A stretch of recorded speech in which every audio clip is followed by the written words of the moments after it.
வணக்கம் வெட்டிகிளி வியூவர்ஸ். இன்னைக்கு நம்ம பார்க்க போகிறது வந்துட்டு ஒரு லாண்ட்ரி பாஸ்கெட் வீட்டிலே எப்படி செய்யலாம் அப்படின்ட்டு. இந்த துவைச்ச துணியெல்லாம் போட்டு வைக்கிறதுக்கு அந்த மாதிரி ஒரு பாஸ்கெட் மாதிரி துணியிலேயே வரும். கொஞ்சம் எக்ஸ்பென்சிவாக இருக்கும்.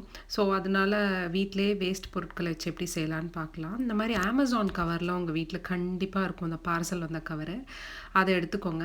இப்படி ரெண்டாக பிரித்து விட்டிங்கன்னா போதும். என்னோடது வந்துட்டு இந்த இடத்துலையும் பேஸ் கொடுத்துருக்குறங்காட்டி இந்த நான் கட் பண்ணுறேன். மோஸ்ட்லி ஃப்ளாட்டாக தான் வரும்.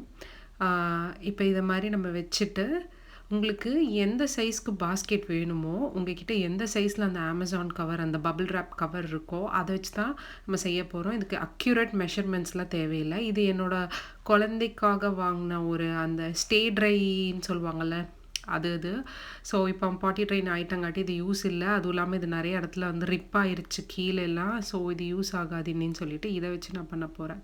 ஸோ இப்படி அமேசான் கவர் நான் அதை வந்துட்டு உங்ககிட்ட ஏதாவது தேவையில்லாத பெட்ஷீட் அந்த மாதிரி இருந்துச்சுன்னா போதும்.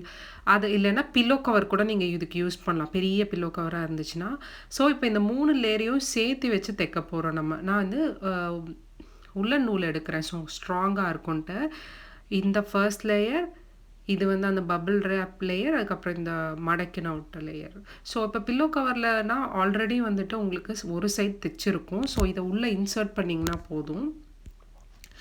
ஸோ பில்லோ கவரில் பண்ணிங்கன்னா பெரிய பில்லோ கவராக இருந்துச்சுன்னா உங்களுக்கு பெரிய இதாக வரும். இந்த பபிள் ரேப் கவர் எதுக்காக போடுறோன்னா அந்த ஸ்டிஃப்னஸ்க்காக தான். ஸோ 2 சைடும் நான் தைச்சி எடுத்துட்டேன். ஒரு சைடு அந்த இன்னொரு சைடு மாத்திரம் ஓப்பனாக இருக்குது. இப்போ 2 சைடு நான் தைச்சி எடுத்துட்டேன். இந்த மாதிரி ஷூ லேஸ் இல்லைன்னா அதாவது நாடா இல்லைன்னா ஏதாவது துணியில் இருந்து வந்த அந்த பார்டர்லாம் இருக்கும்ல, அந்த மாதிரி. இது வந்து நான் ஒரு துணி என்னோடய ஸ்கர்ட்லேருந்து வந்த பார்டர் தான் இது. ஸோ அதை நான் வந்து ஊசி இந்த பின்னூசியில் போட்டுட்டு இப்படி ஷூ லேஸ்லாம் கட்டுவோம்ல, அந்த மாதிரி இந்த சைடு ஒன்று அந்த சைடு ஒன்று, இந்த சைடு ஒன்று அந்த சைடு ஒன்று, அந்த மாதிரி நான் தைச்சிட்டே போகிறேன். உங்களுக்கு இந்த மாதிரி கோத்துட்டு போகிறேன். ஸோ உங்களுக்கு வந்துட்டு நீங்கள் இப்படி பண்ணுறதுனாலும் பண்ணலாம். இல்லை நம்ம வந்து ஊசி நூல் போட்டு அந்த 3 லேயரும் ஃபஸ்ட்டு ஸ்டிச் பண்ணோம்ல, அதுக்கே பார்த்தீங்கன்னா நீங்கள் ஏதாவது க்ளூ வச்சு கூட ஒட்டிக்கலாம். ஸோ இந்த மாதிரி ஒரு நூல் விட்டுட்டு ஒரு நூல் விட்டுட்டு இந்த மாதிரி போகிறோம். கடைசியில் வந்துட்டு எண்டிங்கில் இந்த மாதிரி பண்ணிவிட்டு நம்ம வந்துட்டு கொஞ்சம் அங்கங்கே நம்மளுக்கு எக்ஸாக்டாக ஒரே நம்பர் ஆஃப் ஓட்டை இருக்குன்னு சொல்ல முடியாதுல்ல நம்மளுக்கு 2 சைட்லேயுமே. ஸோ எக்ஸாக்டாக வரலைனாலும் பரவாயில்ல, நீங்கள் அப்படியே கொஞ்சம் மேனேஜ் பண்ணி ஓரளவுக்கு கொண்டு வந்துடுங்க. கொண்டு வந்துட்டு இந்த மாதிரி என்ன பண்ண போகிறோன்னா அதை அப்படியே விட்டுடலாம். இப்போ நம்ம இதை நிற்க வைக்கலாம். நிற்க வச்சுட்டு ஒரு அட்டை எடுத்துகிட்டு அந்த அட்டையை வந்துட்டு நம்ம வந்து மெஷர் பண்ணிக்கலாம். நான் இப்போ என்ன பண்ணியிருக்கேன்னா, எனக்கு வந்து சர்க்கிளாக வேணாம், அதனால நான் என்ன பண்ணியிருக்கேன்னா ஒரு அட்டை இப்படி வச்சுட்டு எந்த இடத்துல அந்த அந்த அதாவது அந்த ஸ்கொயர் டைப்பில் நான் எடுத்துக்கிறேன். ஒரு டைமண்ட் ஷேப்பில் வர மாதிரி அட்டை வந்து நான் அக்யூரேட்டாக எடுக்கல, நான் அப்ராக்சிமேட்டாக தான் எடுத்திருக்கேன். கட் பண்ணி வச்சு பார்க்கும்போது ஓகே கரெக்டாக இருக்குது ஓரளவுக்கு. ஸோ இப்போ வந்துட்டு நம்ம ஆல்ரெடி இந்த துணி மீதி இருந்ததில் நம்ம அதை கட் பண்ணோம்ல அந்த பிளாங்கியை, ஸோ அதில் இருக்கிற துணியை வந்து நான் யூஸ் பண்ணிக்கிறேன் இதுக்கு. இப்போ எப்படின்னா இந்த 2 சைடும் ஒரு 2-3 இன்ச் வந்துட்டு உங்களுக்கு 2 சைடும் கொஞ்சம் இடம் இருக்கிற மாதிரி. இதுவும் அக்யூரேட்டாக நான் மெஷர் பண்ணல, நான் என் கையளவு வச்சு தான் மெஷர் பண்ணுறேன். ஸோ அந்த மாதிரி நான் வச்சுக்கிறேன். ஸோ மீதி இருக்கிறத எடுத்துடலாம்.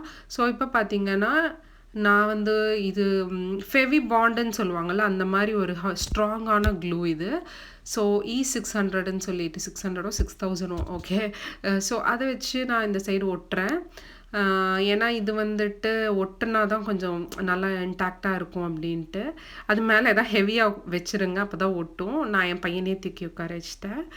ஓகே, ஸோ இந்த சைடு ஒட்டிட்டோம். ஸோ நெக்ஸ்ட் சைடும் நம்ம ஒட்டுறோம். க்ளூ போட்டுட்டு அவனும் வந்துட்டான் ஹெல்ப் பண்ணுறதுக்கு. ஸோ ஞாபகம் இருக்கட்டும், அப்படியே 2 சைட்லேயுமே நமக்கு ஒரு 3 இன்ச்சு 4 சைடும் கேப் இருக்கணும் அட்டையை சுற்றி. ஸோ மறுபடியும் வெயிட்டை தூக்கி வச்சாச்சு. நீங்கள் இனி வெட்டிக்கிளிக்கு சப்ஸ்கிரைப் பண்ணலைன்னா கண்டிப்பாக சப்ஸ்கிரைப் பண்ணிக்கோங்க.